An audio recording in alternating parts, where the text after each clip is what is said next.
Bonjour à toutes et à tous, bienvenue sur The Web Voice. Qu'est-ce que The Web Voice? Eh bien c'est le but de cette petite vidéo, de vous expliquer qu'est-ce que c'est, comment ça marche, etc. The Web Voice, c'est une émission qui est réalisée par des fans de The Voice, par des gens qui apprécient l'émission, dans le but de produire voilà, quelque chose, une série de vidéos sur YouTube, pour s'amuser, pour... voilà. Les raisons peuvent être variées, mais le but étant quand même de prendre du plaisir.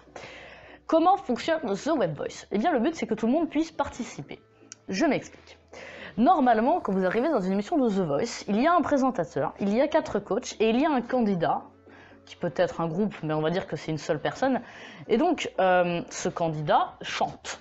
Les coachs se retournent, ne se retournent pas, le prennent dans leur équipe, ne le prennent pas dans leur équipe. Ça dépend.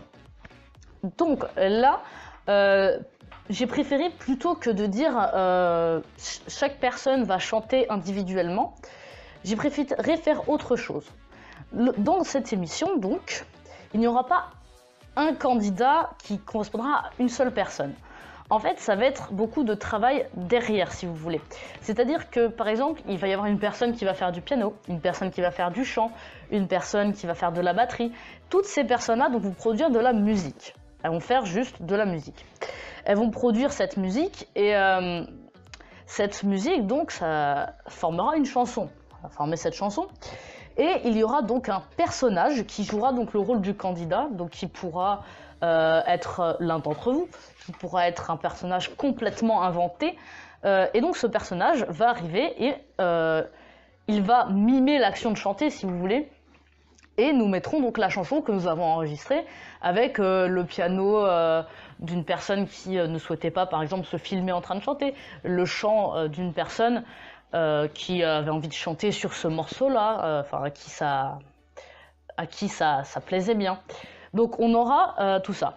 Il y a donc 4 coachs, également comme dans The Voice, qui diront donc si la reprise leur a plu ou pas, est-ce qu'ils veulent cette personne-là dans leur équipe ou pas. Petite précision juste qui est assez importante, une même personne peut chanter sur plusieurs morceaux différents. Par exemple, si on a une personne qui chante une première fois, pour la toute première chanson de l'émission, par exemple, elle peut chanter pour la deuxième, pour la troisième.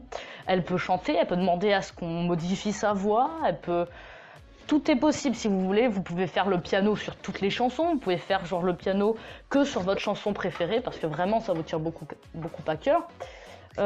Tout est possible en soi. Les coachs donc récupéreront les personnages dans leurs équipes, et donc l'émission avancera comme avance The Voice, donc avec des auditions, des battles, et peut-être éventuellement pour demi-finale et finale des lives, mais on n'y est pas encore. Il y a quand même beaucoup de travail avant ça. Et donc nous aurons également un présentateur. Je vous invite à rejoindre notre page Instagram sur laquelle nous vous tiendrons au courant de l'avancée du projet. Également, donc abonnez-vous à la chaîne, mettez la petite cloche pour si le concept vous plaît, bien sûr, si vous voulez suivre cette émission, eh bien n'hésitez pas à vous abonner en tout cas. Si vous avez des questions, n'hésitez pas à les poser soit en commentaire, soit sur notre page Instagram. Je serai tout à fait à même de vous répondre. En tout cas, j'espère que le concept vous plaît et on se dit à bientôt dans une prochaine vidéo.